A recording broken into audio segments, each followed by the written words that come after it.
What's poppin', y'all? Welcome back to another episode of the Heliocentric Podcast, hosted by yours truly, Pierre, Pee Wee the Plug, Andreessen. And today's episode, we got a lot to unpack, man. I'm reintroducing my Less is More theory. We got the Kelly Oubre situation, Tyrese Maxey dropping 50. There's a lot going on around the league, so the basketball menu is full today. Before we dive into all of that, though, I just want to remind everybody at home, make sure you hit that like button for me. And if you're new and you enjoy this type of content, make sure you subscribe. For my YouTube and audio listeners, head over to whichever platform you use for podcasts and go leave me a 5-star review and like. I appreciate all of the love and support over these last few weeks. Thank y'all. Now, like I said, there's a lot to talk about on the basketball menu. A lot of different teams, a lot of different players, a lot of different situations that we're going to unpack. A couple of disclaimers I want to put out there. First and foremost, we are only at most 11 games into the season. I think the most games played by a team is maybe the Pistons and the Warriors at 11. So we still have 70 games left to play in the NBA. So the disclaimer I'm putting out there is they're still early, but 10 games, 11 games in, we're using the information that we have. So, that's a proper thing to keep in mind where we don't want to over-exaggerate. We don't want to take things into too much context. We know different things can change throughout the course of leagues, but we definitely have to start acknowledging certain things, being concerned about certain things, and applauding other things. And if they change throughout the course of the season, we'll acknowledge it, we'll discuss it, and we'll talk about it. If they stay the same, we'll continue to applaud it and support it and be excited and intrigued. But I just want to put that out there. I think that's one of the hardest things for us basketball people in the community to kind of figure it out. If is it too early to talk about this? This is going good, but it's like the fine line and balance between too early and there's a lot of basketball left. Some teams deserve to get applaud. Some players deserve to get applaud or criticize, either or, back and forth. So I just want to put that out there. And the last thing that I want to say is because it's 30 teams, do not feel bad when your team isn't getting mentioned or a player you like isn't getting mentioned. Every time I do an episode, somebody's like, but what about this? What about that? I go on Twitter and I applaud one team and they're like, but what about my team? Don't be that person. Do not be that person. Please. There's 30 teams in the NBA. Most of us basketball creators and talkers will probably touch on one of them. There's enough people talking about basketball to where your team is going to get acknowledged. You can't expect everybody on every podcast and every YouTube channel to directly talk about your team at the proper diet that you think is reasonable. So I just want to put those things out there. But other than that, the first thing I want to say is get well soon to Kelly Oubre Jr. I remember a few days ago, believe it was Saturday, excuse me. I'm at a release party for an artist that's a part of my Rich Vision establishment. And I'm chilling, I'm doing my thing, and I get an alert that says breaking news from like Woj or Shams or whoever. And I'm seeing Kelly Oubre's name in it. And I'm knowing Kelly Oubre couldn't have gotten traded. He's already been signed. So what could be breaking? And then I see car accident. But I can't see the whole tweet on my phone because it's not unlocked. It's not unlocked. So I'm going into a panic like, yo, hold up. What am I about to read? And, initially it was just that he got hit by a car. And, there was no reporting on his condition or what's going on. It was just that he was rushed to the hospital. And as a fan of basketball, that was a little scary. That was a little scary. We're in real weird times right now in the world where a lot of crazy and strange things are going on. So to see a player, get hit by it's just that we just don't get that type of news. That's not normal. That's the only thing I'm gonna say. It's not normal. So it caught me off guard. It was a weird situation. I don't even want to say it was scary because he's doing well. And shortly after the reporting came out that he was cool, got to the hospital taken care of, and he was in stable condition. But when I first saw it, it was definitely something that was just like off guard. Caught me off guard, caught a lot of different people off guard. I saw Nick Nurse speak about it yesterday. Good to hear that Kelly Oubre is doing good, but definitely a weird, interesting, and I guess it is okay to say a scary situation. The 76ers described it as traumatizing, which I am sure that's how they feel over there. But you just don't want to see anything like that. And, it puts things in perspective because we play we're a part of such an amazing, beautiful game. And all of these dudes, they have good games. They have bad games. We give them flowers. We criticize them. We say what they should be doing better. But Kelly Oubre is one of those guys who's a good dude. I've heard only good things about him. His teammates love him. Tyrese Maxey said just met him as he joined the Sixers and already love him. So, we got to remember that there is a human element a part of the game. So we definitely want to see Kelly Oubre get well in return. Outside of that, though, I want to stay on the topic of the Philadelphia 76ers. Years ago, I, on a Through the Wire podcast, introduced a theory that I created on my own. I forget where it came from. It's just very simple and self-explanatory, but the less is more theory.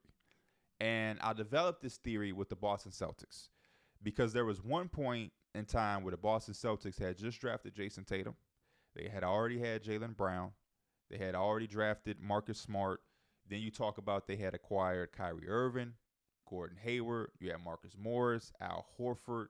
I'm trying to make sure I don't forget anybody, but there was a lot of people on that team out there in Boston.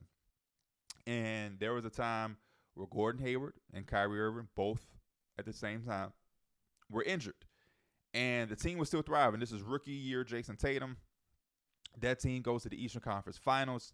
They fight, they battle, they're tough, and they lose to an all-time great LeBron James in 7 games. And instantly, what a lot of people in the basketball world was saying and projecting was, man, this team did that without Gordon Hayward and Kyrie Irving. When they come back, that team is going to be scary. This team also had Terry Rozier. That's who I was forgetting. It's like, man, they're going to have everything. They're going to have depth, guys coming off the bench. You got, young Jason Tatum. He's going to take a step. Brown is going to take a step. This team is going to be dangerous. And I remember being one of the people on the podcast, and a lot of people thought I was, quote unquote, hating. This is why we got to remember why hating is not, is not a good term to use when somebody is using analysis. Now, if somebody's going out of their way to down talk your team on any occasion, that's hating. But if somebody's just analyzing or giving their analysis on a certain situation, then that's just them, trying their best to use the information in front of them. And I was one of the few people that was like, hey, I don't know if that's going to be a guarantee. Everybody just thinking about adding pieces to the pot, but we're not looking at the other side of it. There's 2 sides to everything, but especially in basketball. When you add something, you have to take away something. There is no world where only something is getting added. You bring in Kyrie Irving, is Jason Tatum getting the same type of shots, the same amount of shots? Is it in the same type of flow of the offense? What about Terry Rozier? Now add Gordon Hayward. That's even less shots for everybody else. That's another person to get acclimated with on the floor as far as spots and comfortability and flow and who you're guarding, where you're going to be, and the type of sets, where the minutes, all of that came and conflicted every single thing. And sure enough, the season rolled around and the Boston Celtics had, I don't want to say it was disappointing, but they didn't have the type of season that a lot of people had projected for a team that had just went to the Eastern Conference Finals as an extremely young team on the back of a rookie. And then you add an all-NBA caliber player in Kyrie Irving and an all-star level player in Gordon Hayward, and you don't lose anything. That team did not do anything near what they did the year before. And we got a chance to see in real time, yeah, it's not as simple as just you add pieces and names and it just blows up all over the place and explodes into a championship. It just doesn't work like that. And the reason I'm reintroducing that theory is because the latest big trade that we just seen applies to both teams. You have the Philadelphia 76ers, who traded away James Harden, an all-time great, a former MVP, a guy who was a system at one point in time, a guy who even in his latter years, as we saw last year, led the league in assists, and is still a respected player as far as his playmaking and his basketball mind as far as running offenses in James Harden. And you see a Clippers team add that with Kawhi, Paul George, Russell Westbrook. You know what I mean? And it sounds like this 4-headed monster out there in LA, and they also talented. There's no way that they can't make this work. They have to be able to figure it out. Tyronn Lue, a guy that, coached LeBron and the Cavaliers when they had a lot of different mouths to feed and different things like that. He's coached Paul George and Kawhi over the course of years. He just implemented Russell Westbrook last year, so he has some history and experience on making these big name figures work. And like I said in the intro, disclaimer, there's still a lot of basketball left. Tyronn Lue did say he needs 10 games, give him 10 games, which I agree with. I'm willing to even give them more because there is so much basketball left. But based on the small sample size that we have seen, less is more continues to win this conversation. The less is more theory is the way NBA teams need to start thinking. The Philadelphia 76ers are striving. They're 8-1. They're in an 8-game winning streak. They're at the top of the Eastern Conference. Joel Embiid is playing like an MVP again. And this kid, Tyrese Maxey, is not only breaking out, but breaking out in a crazy way. A lot of us saw the MIP writings on the wall and the potential there. He's basically ran off with that award within the first month of the season. Even with the Scotty Barnes chatter over the last couple of weeks, I was saying, hey, love what Scotty Barnes is doing. No way he beats out Tyrese Maxey for that award. And last night, Tyrese Maxey solidified that 50-point game, career high night, just absolutely incredible against the Indiana Pacers. He made shot after shot, a pure 50 game. And what I mean by a pure 50 gamer is Tyrese Maxey, he didn't shoot 17 free throws. He didn't have 15 free throw attempts. He didn't have 10 free throw attempts. Last time I saw, he had 3 free throw attempts. I watched it in real time. He may, at the end of the game, shot like 2 more with the foul situation. He may have ended with like 5 free throws. But still, to have 50-plus points in a game, or 50 at all, and not have double-digit free throws means you was really out there getting buckets. You was really out there hooping. You was really out there scoring. And we'll talk a little bit more about Tyrese Maxey. I'm sure we'll talk about him the entire season. But the point is, you lost a guy who led the league in assists last year. You lost a starter for you, a guy that was your quote-unquote second-best player last year in James Harden. This team was supposed to take a major step back. This team was not supposed to look how they're looking. Even if they were 8-1, or even if they, not to say that they were supposed to be at the bottom of the Eastern Conference or that they were going to fall out of the playoff picture or anything like that, but they weren't supposed to start off 8-1 at the top of the East, being one of the best teams, if not the best team right now in the NBA. They were supposed to look away. They were supposed to look like they're missing something, that something isn't there, and we just don't see that. And even from a wins and losses perspective, just by watching with your eye. So take out wins and losses, take out stats, forget that Max even had 50, right? Just forget the numbers for 1 second. When you watch the 76ers, there's just a different rhythm going on, and I'll say. There's a difference in rhythm. They look more free.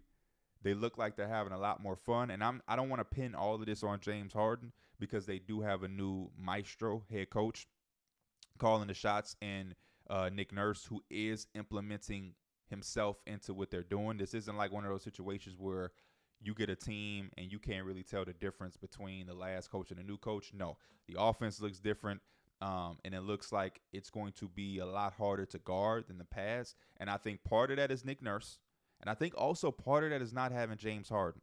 James Harden is a great player, but he brings a sense of predictability because there's a certain way he likes to play and loves to play and has always played. And I think with Maxey, he's a little bit newer. You're right. We don't have as much information on Maxey as we do Harden, but I think he's also probably the best fit that we've seen next to Joel Embiid. We've seen Jimmy, we've seen Ben, we've seen James Harden, we've seen Tobias Harris, but Tyrese Maxey is extremely dynamic because he's fast, so he wants to get up and down, which was like Ben. But he can also shoot it efficiently across the board. And he said at the post-game interview yesterday that him and Joel Embiid have the big brother, little brother relationship. And a lot of times, you know, Embiid is on his ass for passing up certain looks and not shooting certain shots. And that just tells you the importance and the respect that Joel Embiid has for him, because it's like, dog, you got to shoot the basketball. I have experience playing with a guy who wasn't shooting the basketball. I need you to shoot it because you can shoot it. And when you are shooting it, it opens up the game so much. Joel Embiid is already a guy who every time he's on the floor, 2 people have to account for where he's at all times. He's like past double team. You know, double team is when you have the ball and 2 people are there. He is a double team in the sense of 2 people are always going to be looking at where he's at, right? Even if he ain't got the ball yet, whoever's close to him has to be aware that when he gets the ball, you need to go over there and help whoever is guarding him. So just theoretically, that's already in defenders' mind, and the defense, he's causing that much attention. And that's just two people at the least. There are some nights where all five defenders have to account for what Joel Embiid is, especially because he's playing from everywhere with Nick Nurse at the top, elbow, block, wherever. And when Tyrese Maxey is now making those shots, you now have to account for him. And he has range, and he can shoot it from every place on the floor efficiently. You have certain guys who shoot it really good in the corner. You have guys who shoot it really good above the break, guys who shoot it good off the catch, guys who shoot really only good off the dribble. Maxey does it all. He's efficiently elite off the catch, off the dribble, corners, above the break, wing. Historically, throughout his career, he shot the basketball like a rock star from every place on the floor. And his attacking and finishing looks magnificent. His pace has always been there. You love the pace that he plays with. And he's protecting the basketball while distributing it around the board for the Philadelphia 76ers. So I'm loving everything that Maxey is doing. But more so than anything, you took away an integral piece, which on paper should hurt you. But in theory, less is more. So with less mouths to feed, with less ego, less responsibility of making sure we have to account for this person, now we just out here rocking out and we hooping. We free. We don't have to make sure this is happening for James Harden to be comfortable and for him to be in his rhythm. We remove that, and now we just rocking out. Maxey do you, Tobias, you doing you, and obviously this revolves around Embiid, and we just pushing, and now we 8-1. We look like we having as much fun as we've had in years. I'm not just trying to pin all of this on James Harden, but they just look like they're in a different type of spirit. And I was a guy that was saying just a week ago, like, yeah, Philly doing their thing, it's all good, but we gotta wait till we see what the playoffs. We gotta wait till we see, because this ain't nothing new.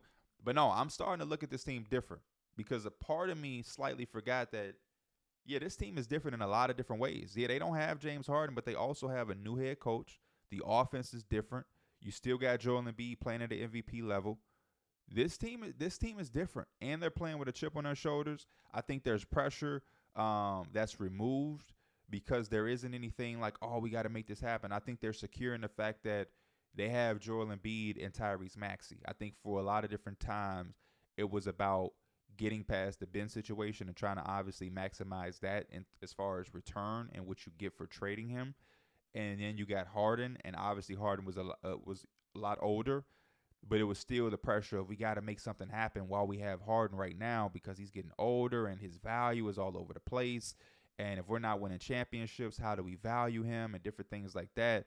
But now I think because you look at this team as far as you have Embiid, you have Maxey. And that's for sure, because Maxey is young. He's affordable right now. You have the money to pay him.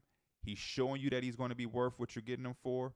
And everything else can just fall in line from there. And I think that takes away a lot of pressure, because the James Harden shit is like, we're investing a lot of money. We had to bring on this dude, PJ Tucker, his homie. We even brought in Daniel House.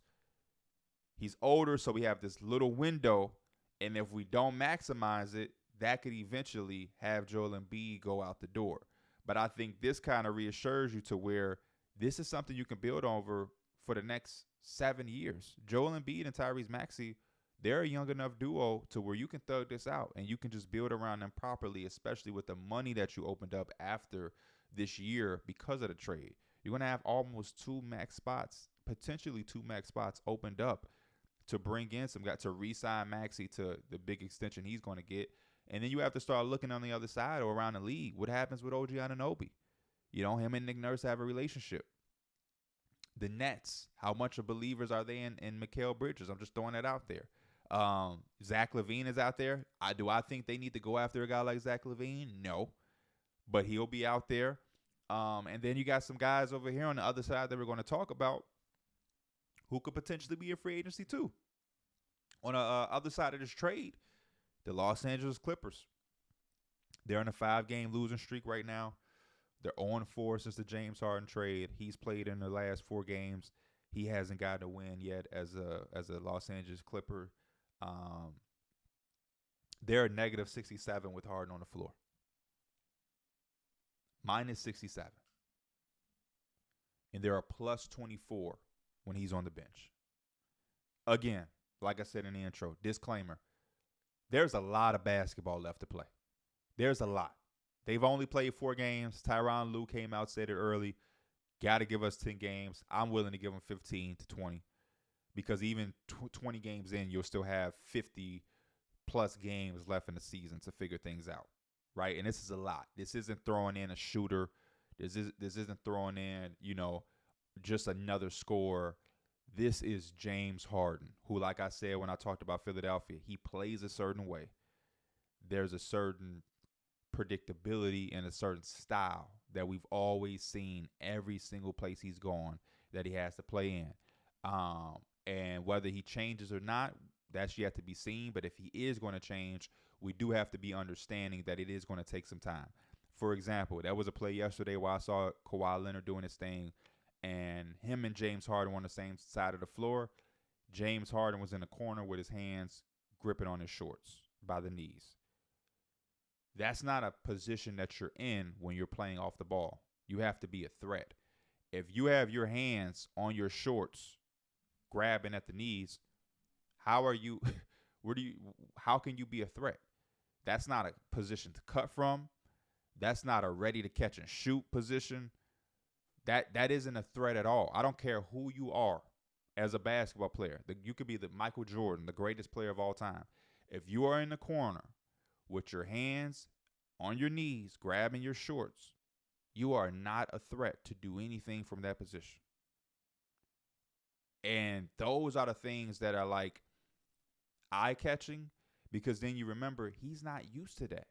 So it's like, do I even fault him on? Like, obviously you fault him and you look like, man, what are you doing? Be ready to catch and shoot the basketball. Be a threat. Be ready to cut anything, move. You know what I'm saying? You want to be in a basketball position to keep your defender honest. You want your defender to feel like, hey, I don't know if I should help. I don't know if I'm guard. You want to victimize him. You want to take advantage of your defender. And what that means is if he goes over and helps too much with Kawhi, shit, you backdoor now. Or you space up so he can kick it out to you. And when your guy tries to recover on you, you're in a whole different spot. He's recovering to the corner. You done moved up to the wing, and now he's all over the place. And now you attack that because he's going to run at you, jump, close out poorly. And now you got a 5-on-4. He's out of the plays behind you. Somebody else has not help. And now you're manipulating the defense. They're all over the place. And because y'all have as many weapons, y'all keep that ball flowing. Paul George got an open 3. Kawhi got a pull-up J, whatever, a dunk, Russ cutting. There's just so many different things that can happen if they're all engaged and keeping their defenders honest, because there is a lot of talented basketball players and minds on that floor. Kawhi Leonard is a machine, especially in the mid-range area. And he can catch and shoot the basketball occasionally. Is he J.J. Redick? No, because you don't even want him to play like that throughout the course of an entire game. But he's also not a guy who's just not going to be guarded because he doesn't have the basketball in his hands. He's respectable as a catch-and-shoot threat. Wonderful in the mid-range. Russ is a pit bull who's ready to put his effort on full display, whether it's crashing offensive glass, attacking relentlessly to the cup. He can shoot it out the corner. Paul George is lights out with the basketball as an ISO offensive player, catching, shooting, coming down, pin downs, all of that. And then James Harden, he's a maestro, pick and roll, getting easy things. Those are some of the things that I did enjoy seeing, and I do believe we should give them time, because there are certain things that I saw that I liked. It just didn't work for them last night, and that's also a part of this, and why it's tough for them, because they're 0-4 and everything is about to get scrutinized. But last night, they lost to a bad team, the Grizzlies, who only had one win, which is why this is kind of like emphasized. But I liked the Kawhi, James Harden pick and roll. I did. Did they operate and score out of it, and did it, turn into baskets like you would like? No.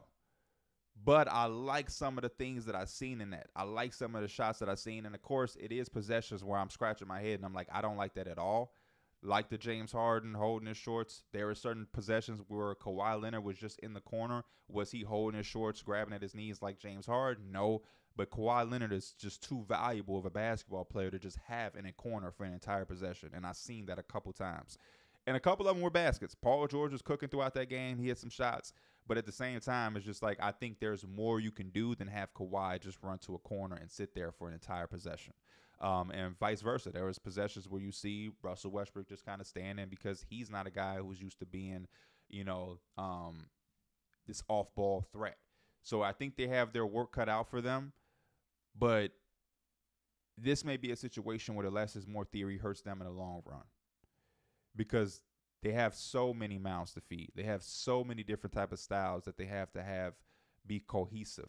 Maybe the better move was for them was to try to continue to pursue Malcolm Brogdon, who could come in and play next to those guys, willing to defend, do things that isn't necessarily involved with scoring. James Harden is kind of one-sided. He needs the basketball, and he has to be a guy who's either scoring or assisting. And that means that a lot of other people have to sit and watch and kind of play around him. And at this stage and point of his career, I don't know if that's the most effective way to win basketball games, especially when you have Kawhi Leonard and Paul George, who are still all NBA players. They're still top players in his league. James Harden is still a really good player, but I think James Harden is like all-star level. You know what I mean? And Russell Westbrook is not all-star level anymore, unfortunately. So they have some decisions to make. Russell Westbrook coming off the bench, that's going to be something that I'm going to keep my eye on. There was a time yesterday where Russ came off the floor late in the game, and his body language just said that he was happy about that. I read something that Kawhi Leonard showed some frustrations throughout the course of the game yesterday as well. And rightfully so, because they're not a team, no matter what, that should be losing at home to a Grizzlies team who had only had one win, prior to that. So I'm trying to be patient. I'm really am. They're 12th right now in the West. They're 3-6. They don't have a win on the road. They have not won a road game all year long. That has to be concerning. And this is not a conference out West where you want to fall behind too much, man. It's really not. OKC is doing a thing at 6-4. Minnesota is playing different basketball right now. We'll talk about them. Houston is looking side, and I get it. It's only 10, 11 games into the season, but still, in my opinion, this is not a year where you want to fall too far behind eight ball, and I'm saying that for every team. I'm saying that for the Clippers. I'm saying that for the Suns. I'm saying that for the Lakers. This is just not one of those years, in my opinion, especially with how many players could potentially be traded. This ain't that year. But for the Clippers, less is more theory. We're watching that. And also, I think the NBA should be on notice. The super team era just might not be it, man. It might not be it. I like pairings. I like, getting two really good guys who mesh together and can coexist. And then I like putting role players around that, like really trying to get high-level role players and supporting that, because these big fours and big threes, those days just don't seem to be the way unless you're doing it at an astronomical level, like the Warriors did when they had 73 wins and then added Kevin Durant. This past year, the Celtics kind of did it. I don't look at their team as like the typical super team. They are a super team in my mind, but it's like because everything meshes together. They're all high-level players. Drew Holiday, Derek White, Tatum, Brown, Porzingis. Like, all of those dudes are high-level at what they do, but it's not like we took 3 of the top 5 players or 3 top 10 players and put them on one team. The Suns wouldn't got Durant with Booker and Beal. It just feels like you threw names together and talent together and, like, we'll figure it out. Where the Celtics, they are on the same type of time as far as all of these guys being super, super good, but they all fit. It's more so fit and talent versus let's just get a bunch of talented guys, throw them on one team, and say we'll figure it out. That's what the Clippers are doing. That's what the Suns have done. That's what the Nets did when they had Durant, Kyrie, and Harden. That shit didn't work out. Like, we're seeing this not potentially be the go-to anymore. I know in the 2010s, this was a thing when the Heat did it. And like I said, the Warriors did it. The Cavs did it with LeBron, Kyrie, and they will love, however you want to dice that up or look at that.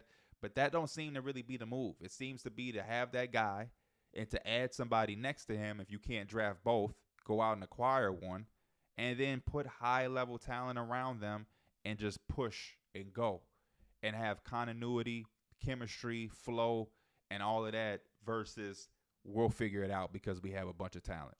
You know what I'm saying? I'm looking at the Philadelphia 76ers with Embiid and Maxey. I'm looking around at the Timberwolves with Edwards and Cat, but I mean Rudy is being a defensive player of the year type of guy. And there's a lot of other situations around the league that's I'm drawing a blank. But even hell, the Dallas Mavericks, you got Kyrie and Luka, and everybody else is like high-level quality role players. And right now it's working. I don't know how it's going to pan out at the end of the year, but right now it's working. And I'm sure a lot of y'all in the comments are going to be like, "What? You forgot this team. You forgot that team."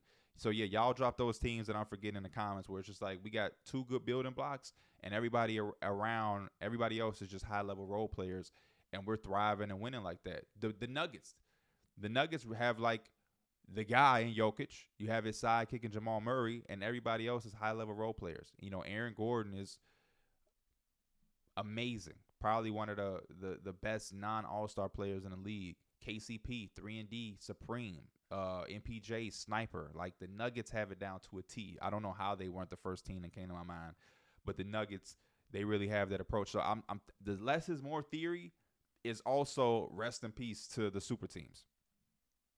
And after this year, if the Clippers don't work out, don't know how the Suns is going to look, but if they, you know what I'm saying, like, I think the league should just say, okay, we're past that. It's too much parity. It's too much talent to try to just overpower it with just a collective of talent. You need cohesion. You need structure. You need fit. You need complementary players. Like, those are the sought-after guys right now. The Jaden McDaniels, the OG Anunobis. You know what I'm saying? In Phoenix, the Mikal Bridges and Cam Johnsons. Those were the difference makers where you have that Devin Booker, but you also have guys that complement his weaknesses and guys who complement his strengths on the other side of the basketball. So those are the things that we're looking at with the less is more theory. And continue to let me know if there's any other teams or things out there that you see that can fit the less is more theory, because that's something that we're going to have to ingrain. I brought it up with the Celtics. We let it kind of wash away over those years, and now we're bringing it back up. The less is more theory is maybe something we can continue to apply throughout a lot of different situations. So y'all let me know about that. Moving on for the Philadelphia 76ers and the Clippers. Other teams around the league that have caught my eye in a positive way or a negative way. Let's start with the other Los Angeles team.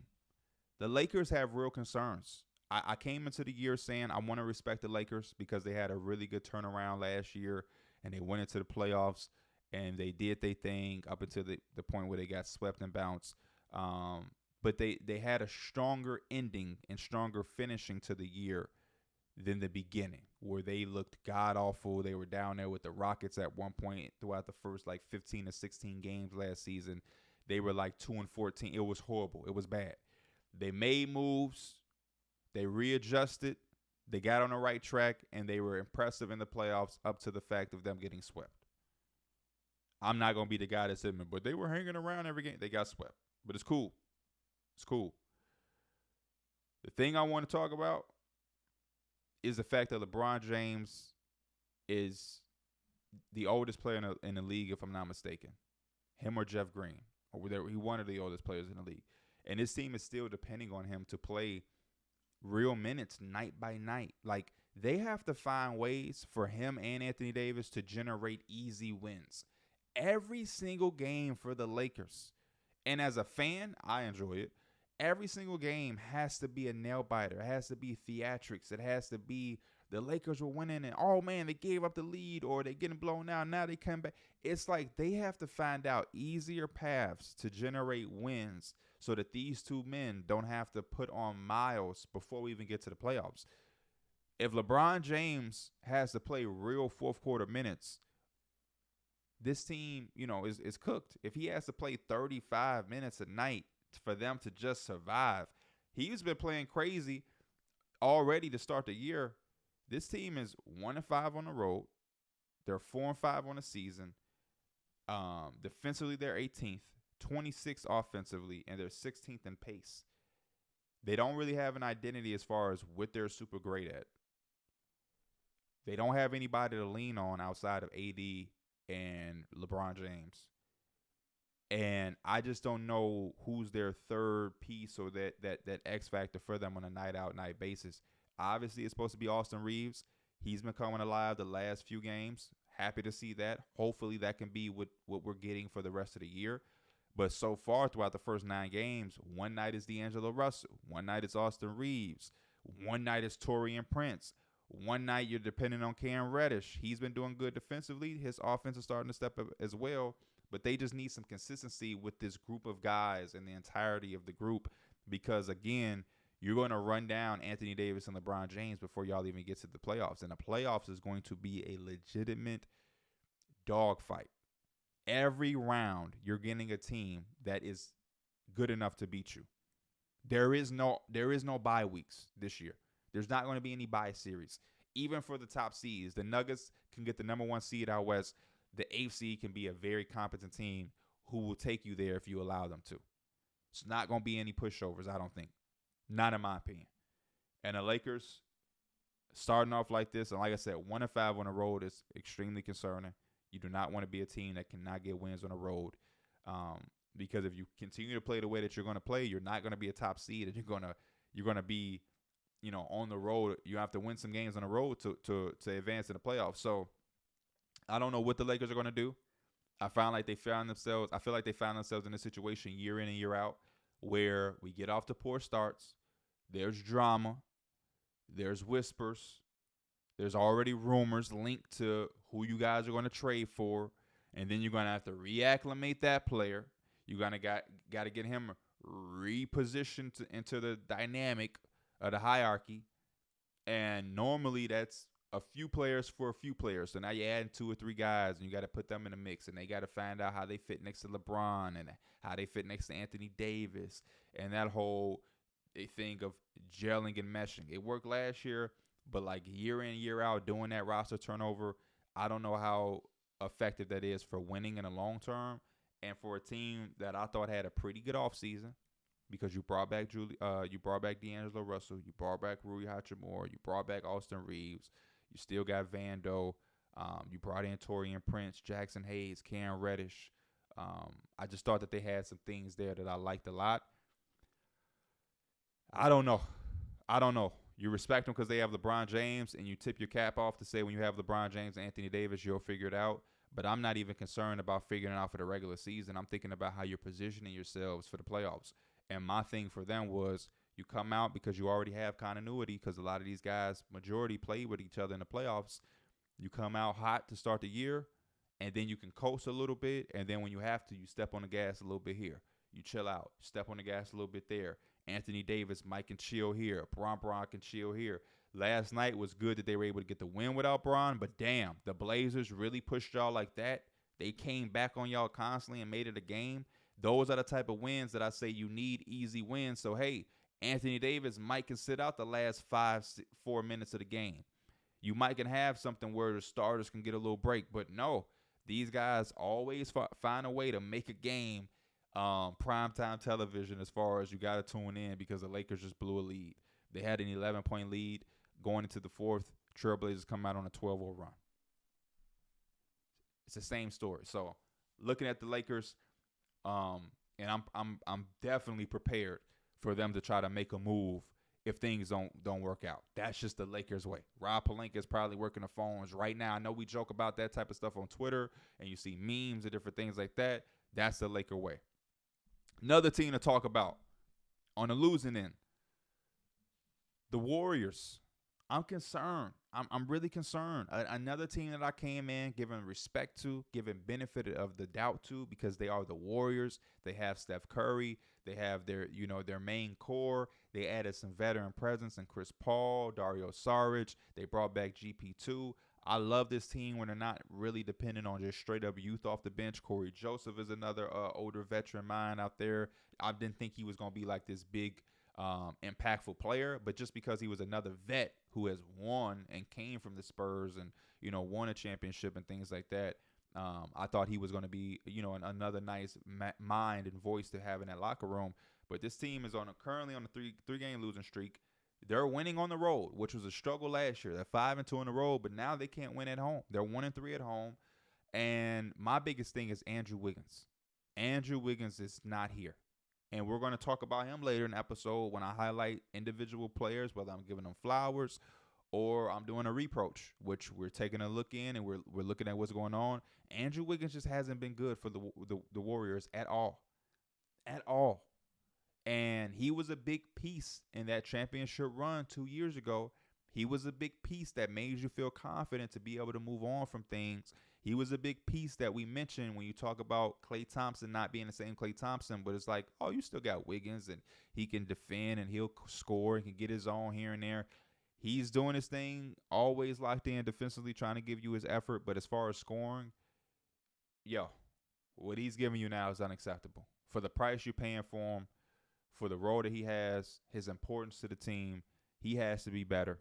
And I don't know what's going on in his personal life. Obviously, he missed a bunch of time last year. Something was going on with some family stuff. And definitely was happy to see him return to the basketball court because I'm guessing that family stuff got resolved.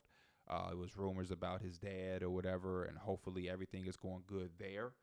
But as far as basketball and its impact on his team, it's not looking good. It's not looking good. They already don't have size. He was the guy that was big on offensive rebounding glass with Kevon Looney and that playoff run. They were cleaning the glass. He was also beyond that. Obviously, their wing defender because you don't expect Klay Thompson in these days to be that like he used to. And then lastly, Wiggins was always and still a guy, potentially, I hope, that you can throw the ball to in certain situations. He can get his own. Certain times out that playoff stretch where they won a championship where Steph went on the bench and the offense was out there, some of the bench was out there on offense and things weren't happening. You can give it to Wiggins and he can create his own with 7 seconds left on the shot clock. A play doesn't turn out the way it needs to and the ball ends up in Wiggins' hands and he can go get you one. He can get some shit in the mid-range. He can go and attack the cup, get to the free throw line. We're just not seeing that right now. And if he's not giving you that, this team, I don't know where they get that from. They don't have a Jordan Poole coming off the bench anymore.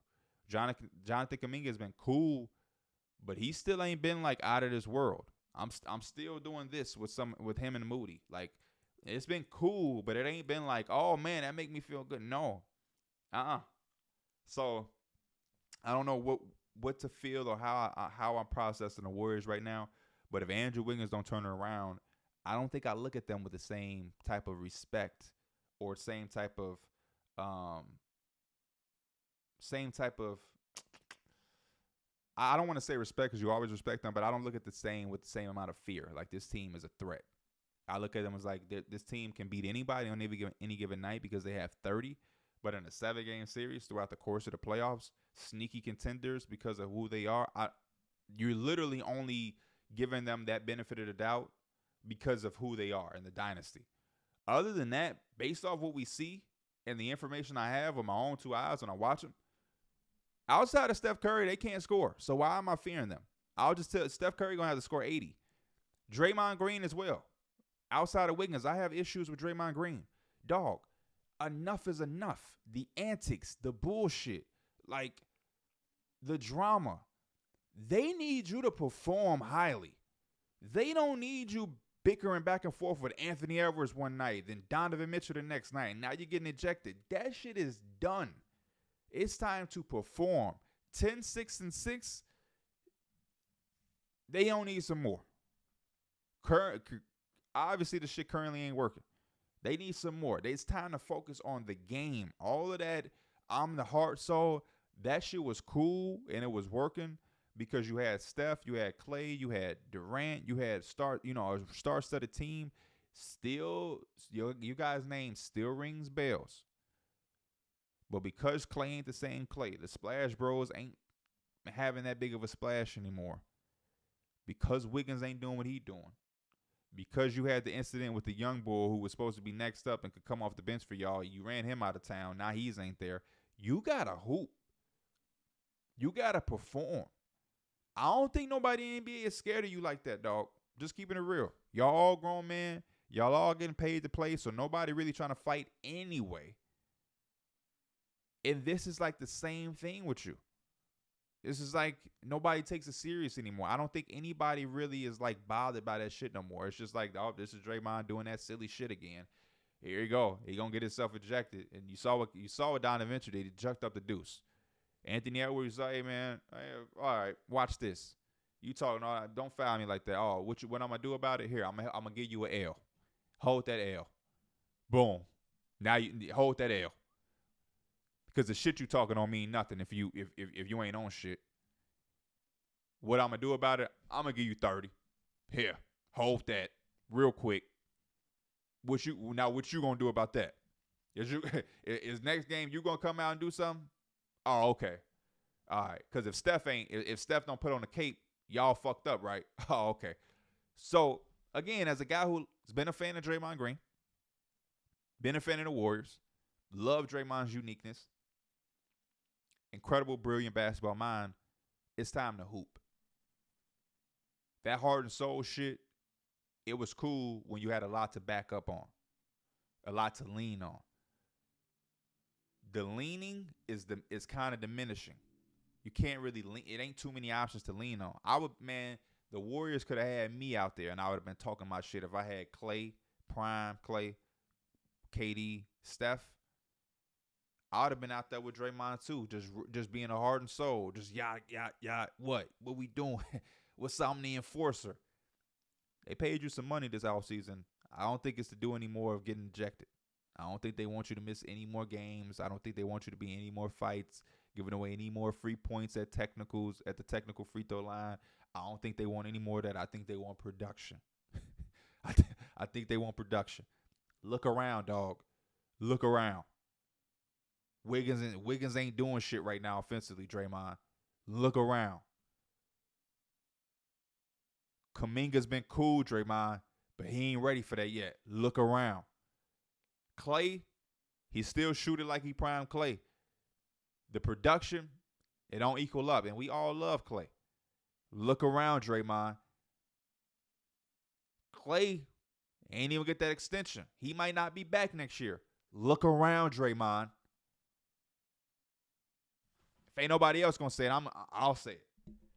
The Warriors need Draymond to play basketball because he's capable of doing that. As a high IQ guy, he's capable of being a basketball player impacting winning. But the distractions of trying to argue anytime he can argue, fight anytime he can fight, get in the heads of it's old. It's old and it's predictable and it ain't working. So hoop. Now, one of my last teams I'm going to talk about on the losing side before we get into winning, because there are some teams winning. I know the way I'm talking, it sounds like only teams are losing out here, but teams are winning. This team, a year ago, or a year and a half ago, but I think a year ago, I looked at this team and I said to myself, this team got everything, man. This team got scoring. They got size, versatility, defense, guards.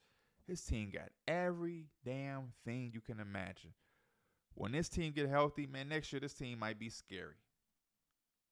Man, when this guy come back, this team gonna be, man, when these two dudes get healthy, this team gonna be dangerous.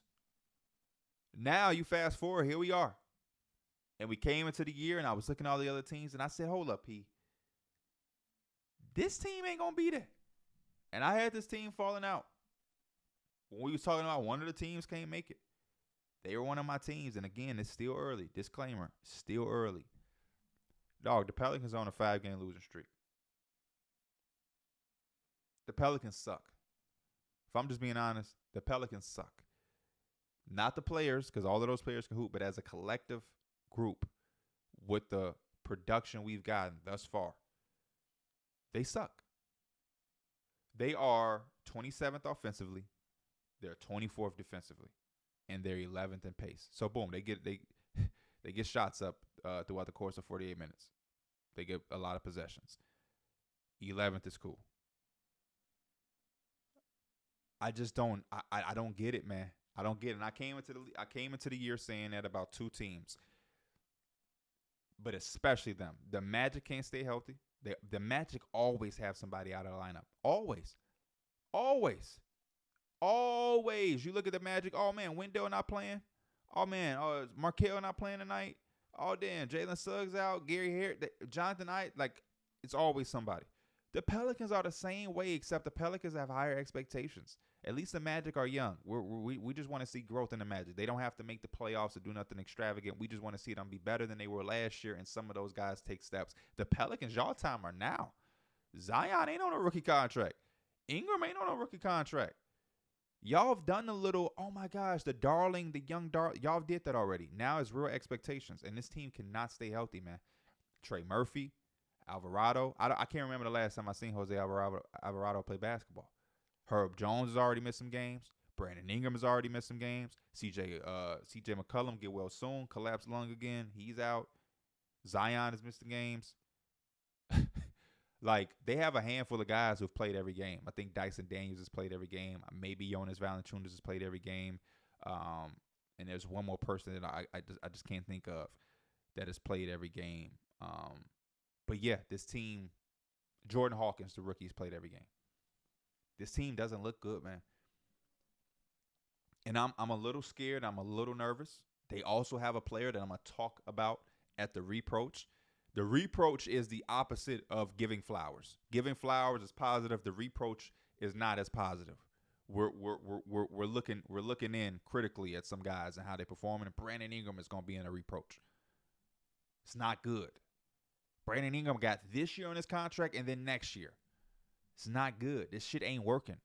I'm afraid that some type of move is going to have to be made, and we're never going to see this team at its fullest potential, which is sad. I still remember this team when they had Zoe and Josh Hart. Exciting team. Lobs and fun and pace and running. It was just Zion. It's like, oh, man, when Zion get fully healthy, he figure out his body and different things. Like, this team is going to be scary. And they gave us a small glimpse, and then Zion was hurt, and they went against the Suns in the playoffs, and Brandon Ingram was cooking Mikal Bridges. Mikal Bridges did not look like a top defender at that time, and CJ came in the middle of the year, and that was like, okay, yeah, this is nice right here. Okay, yeah. Then after that, they had other draft picks, and they was able to get Dyson Daniels and E.J. Liddell, and they got Herb Jones, who emerged into a top defender in the league, and then they sniped Trey Murphy. Everything was beautiful and lining up. And now, it feel like I don't know what they have. Do they have anything? To be 27th on offense with these names on this team, yeah, they've all missed time, but they ain't missed that much damn time. They played at least 70% of the games that they played. It looked horrible. It looks very bad. And I can't even say it ain't like, man, Willie Green, got to get Willie Green out of there. New Orleans Pelicans fans may feel that way, but you can't just blame this entirely on Willie Green. I beg to differ.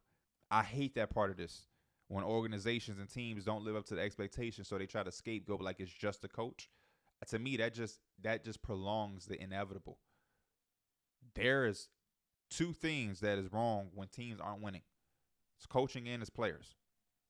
They're like this. They're like this most of the time. You may have a few times where it's just like, then the coach is he's just dumb. Take him out, keep the same exact team, bring him in, and now this team is just different. Very rare. Very rare.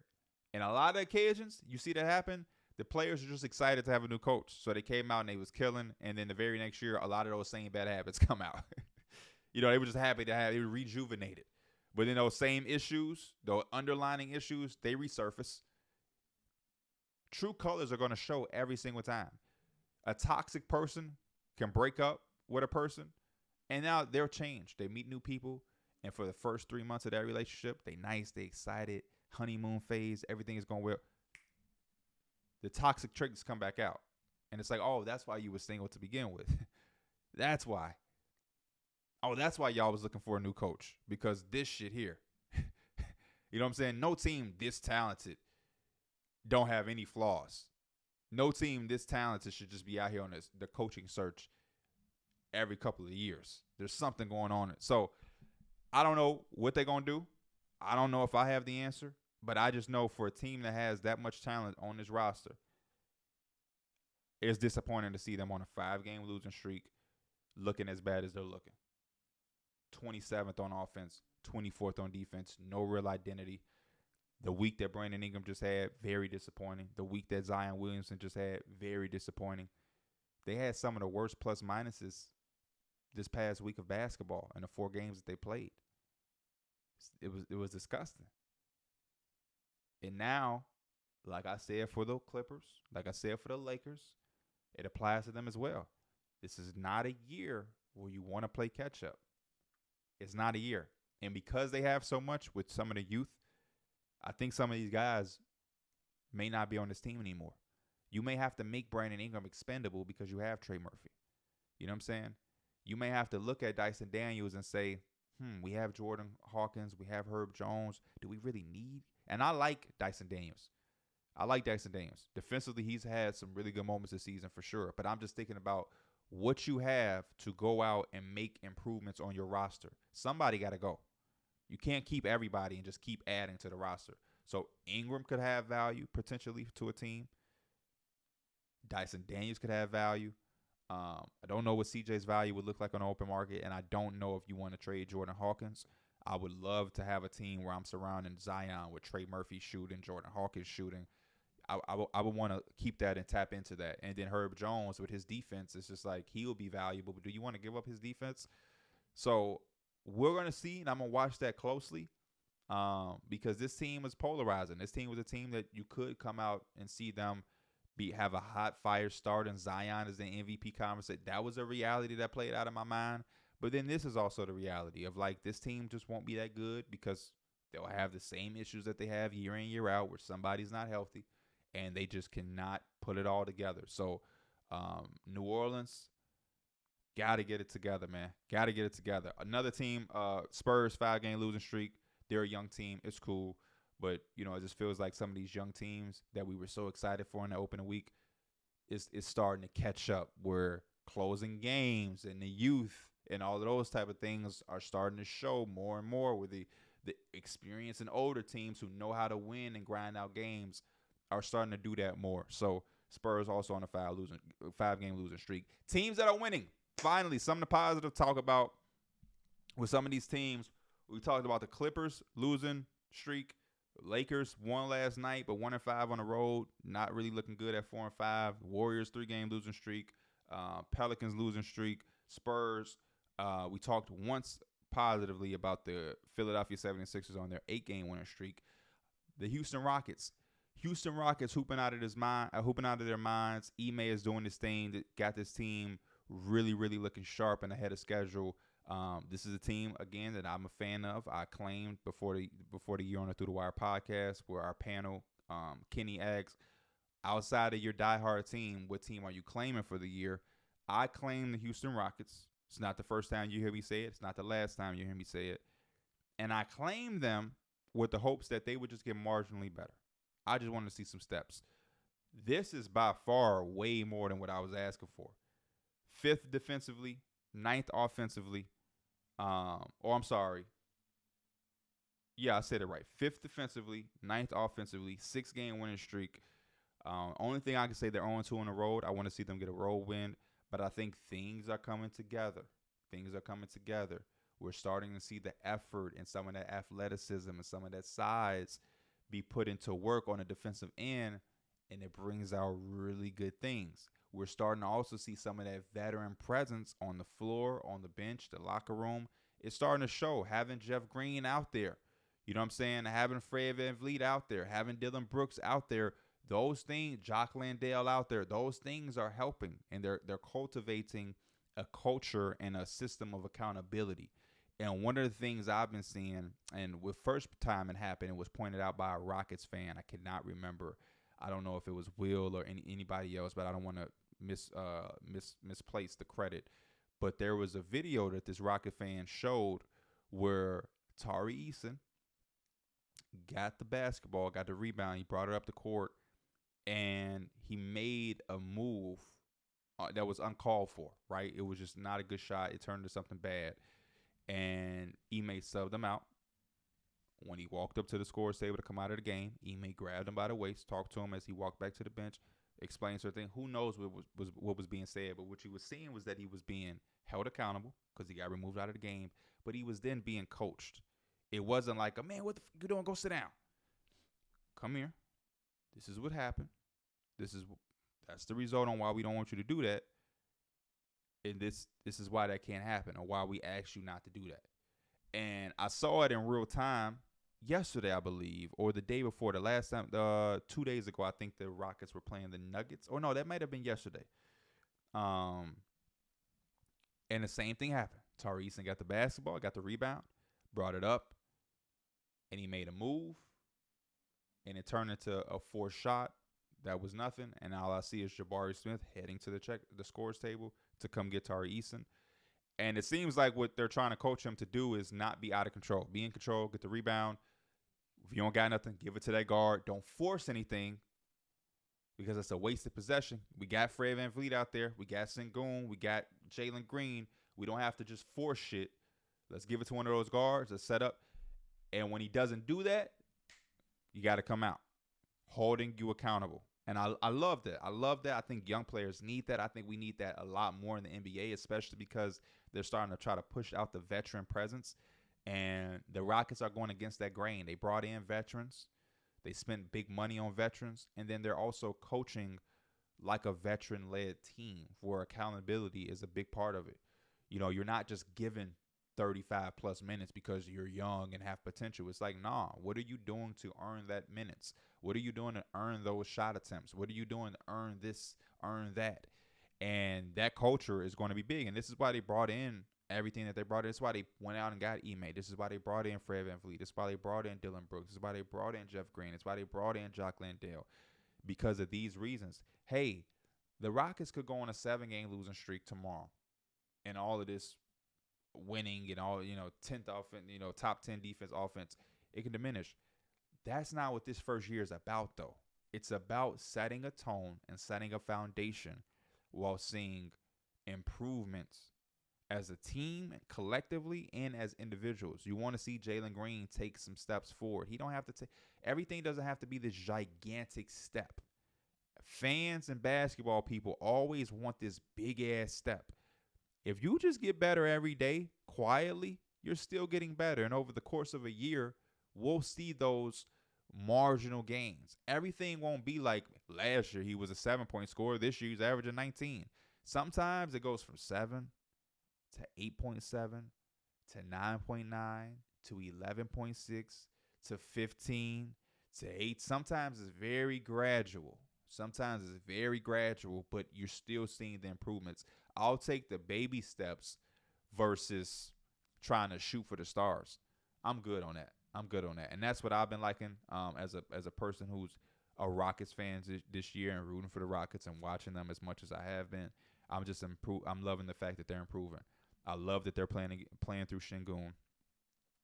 When he has the basketball, good things happen because there's less predictability with him. He can shoot, he can attack, he can post up and drive. He can pass, he can screen. So it just adds so many different folds to the offense versus just predictability. When you have guard-based offenses and you're playing through guards, unless they're Shea, Anthony Edwards, like these elite of the elite, it can just get predictable and super easy to guard, especially with young players because they haven't learned as much through the experience.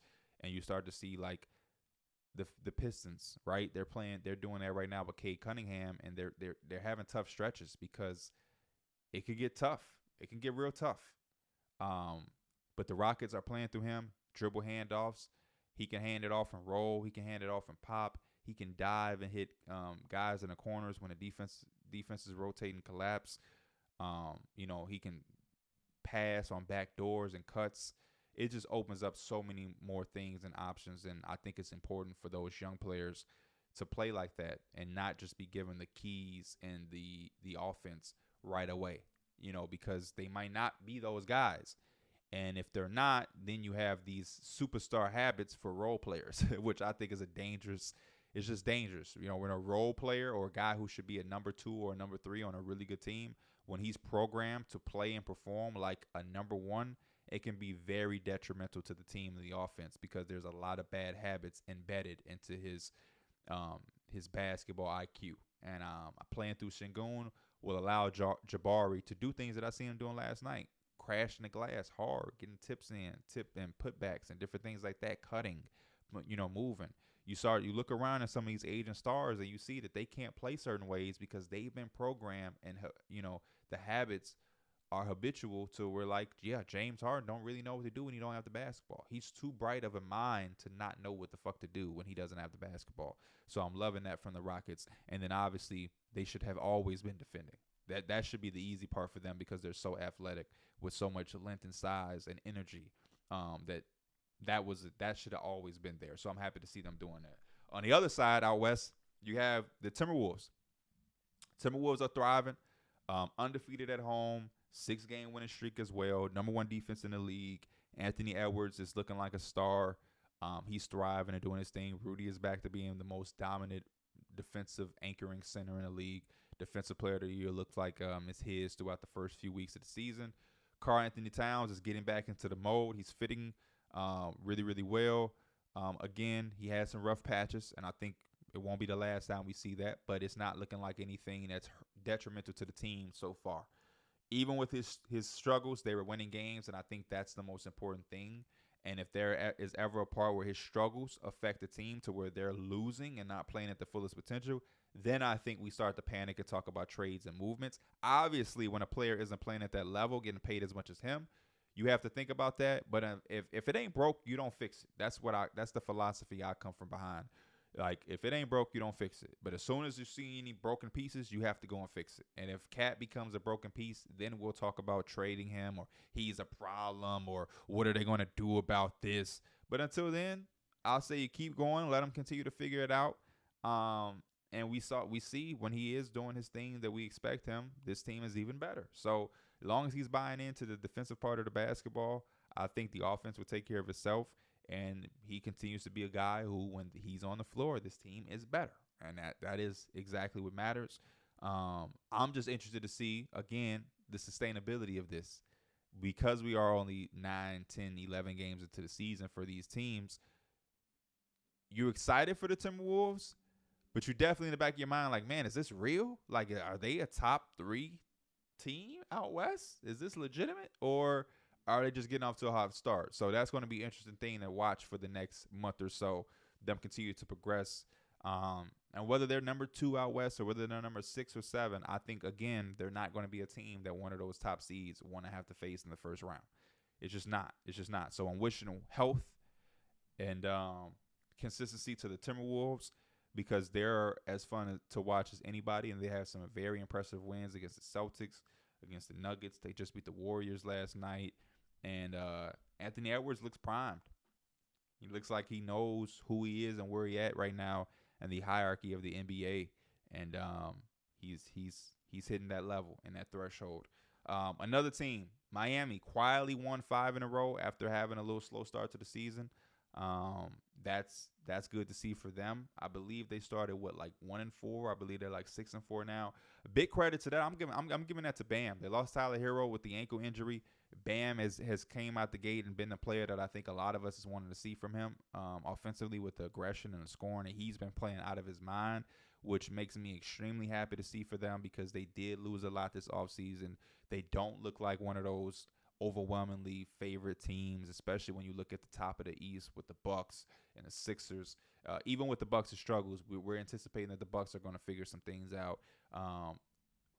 They're kind of like, man, they cool and they good, but like, can they do what they did last year? And it was looking a little funny to start, but now Miami is looking like the team that we come in each year respecting, and it's on the back of Bam Adebayo. You know what I'm saying? They're 10th defensively, which is where they're holding their head at right now. And they were able to pick up a really good win the other day.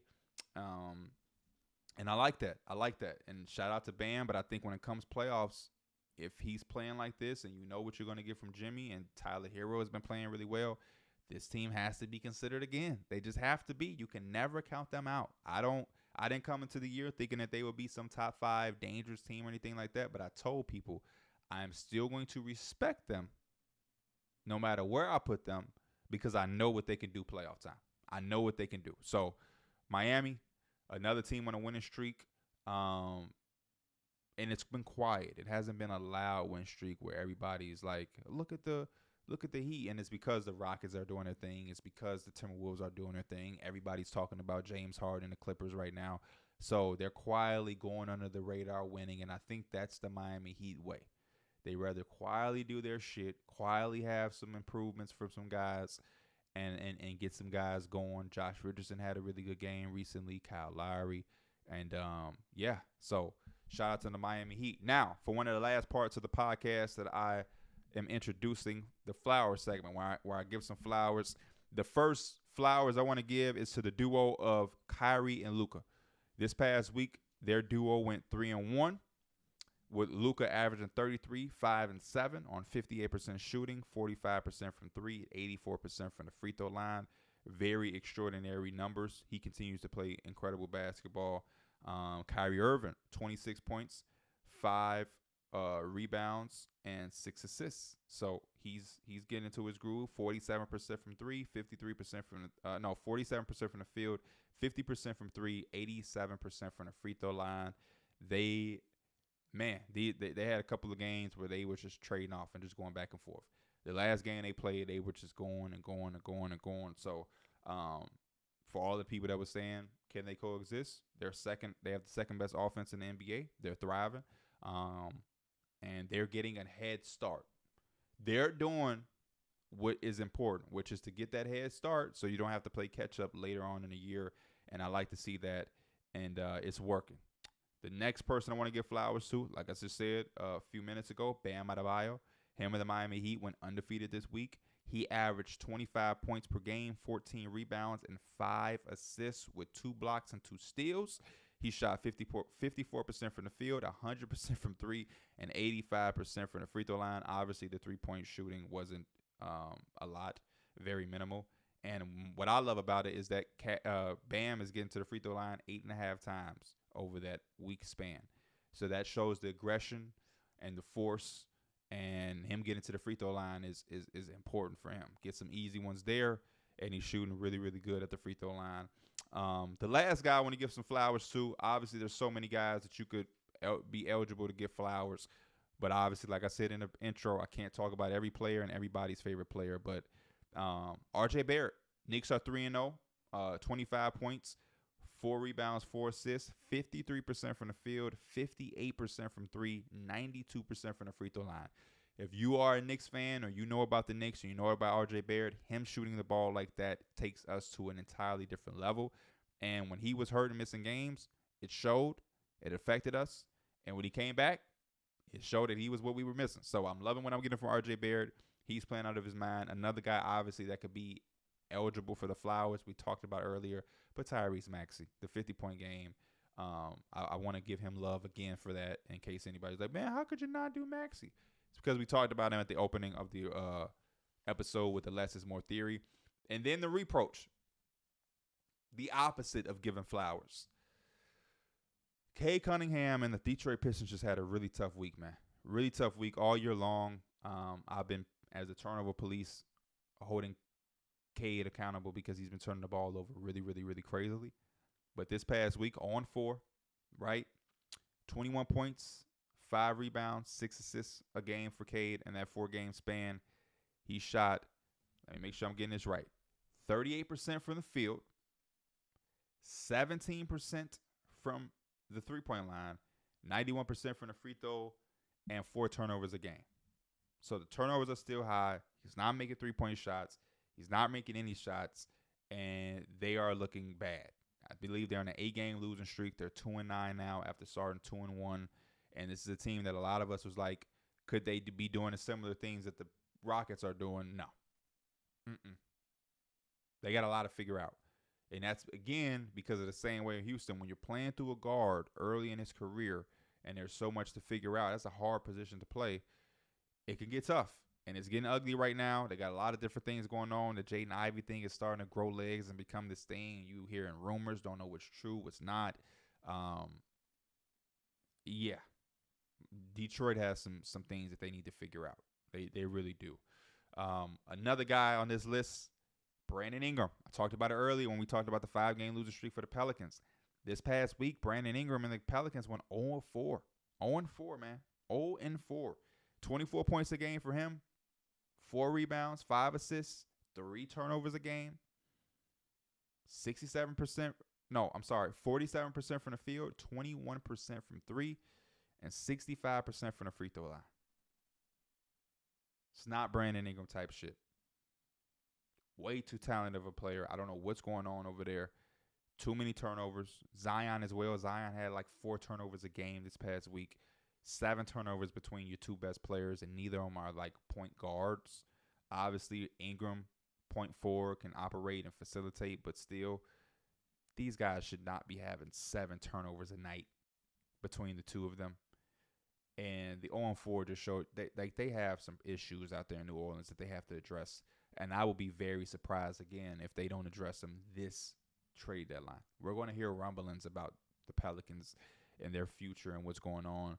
And I'm just hoping for them that they don't boil up and over into Zion. Is Zion going to be there type shit? We already went through that a little bit. I don't think they want to have to hear that resurface, because that is not ideal for the Pelicans. Jordan Poole is my next guy, man. The Wizards 1-3 this week. 15 points. 15. 2 rebounds and 4 assists. And also averaging 4 fouls. What are you doing out there? You're just hacking, just running around, not even trying to guard, just fouling. 15. There should be no week where Jordan Poole is averaging 15 points on a team like this. This team is not good. This team is not good at all. Shout out to Bilal. He had a standout game after I said he was special. So people just want me to say nice things about all of their players now so they can have these breakout games. 41% from the field, 30% from 3, 80% from the free throw line. Just not good for Jordan Poole. And I was accepting. Quickly I saw, hey, this might be another developmental year for Jordan Poole. This might not be the breakout year. He may still have a year of development. But, man, this is not it at all. Too much money, too much talent, too much opportunity now that you're not in Golden State. Dog, you have to figure it out, Jordan Poole. You have to. Too many guys are rooting for you, liking you, supporting you, and it's a lot that the Wizards are putting on the stock of you being this player that you're not being right now. So, Jordan Poole, come on. And then last but not least, to close out this, Andrew Wiggins. 3-game losing streak for the Warriors, 1-3 on the week. He's averaging 8 points, 5 rebounds, and 1 assist. 36% from the field, 7, right?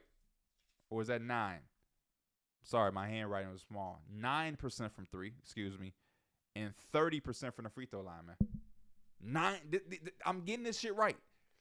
30% from the free throw line, 9% from 3 on 8 points. The Warriors need more from you, Andrew Wiggins.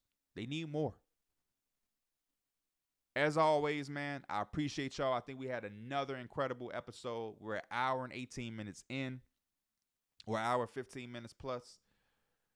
Incredible stuff. I love episodes like this where there's just so much basketball to talk about. We talked about how many teams. I want to just see how many teams got mentioned today. We talked about the Clippers. We talked about the Sixers. We talked about the Lakers. We talked about the Warriors, the Rockets, the Timberwolves, the Pelicans, the Spurs, the Heat. That's what, 9 teams right there. We talked about 9 teams in depthly. And then also the teams that got mentioned because of certain guys getting their flowers or certain guys having their reproach. But I think we touched on a lot of things around the NBA. I would love to know. So let me know if you, throughout the course of the episode, did I touch on every team? We may not have said things about I don't think we said anything about the Bulls. Well, we mentioned Zach LaVine. I don't think we said anything about the Jazz. I don't think we said anything about, I just don't remember saying anything about the Jazz, the Hornets. LaMelo had a really good week, averaging 30. They're just not winning, and it doesn't look like it's impacting anything. But, yeah, I love episodes like this, man. The less is more theory. Let me know y'all thoughts about every single thing that was talked about, whether it's the less is more theory, players that deserve some flowers, players that deserve reproach, your feelings and thoughts about these teams that we went depthly into. I love y'all. I appreciate y'all as always, and I will see you guys next week. I am Pee-wee the Plug. This is the Heliocentric Podcast. I'm out. Peace.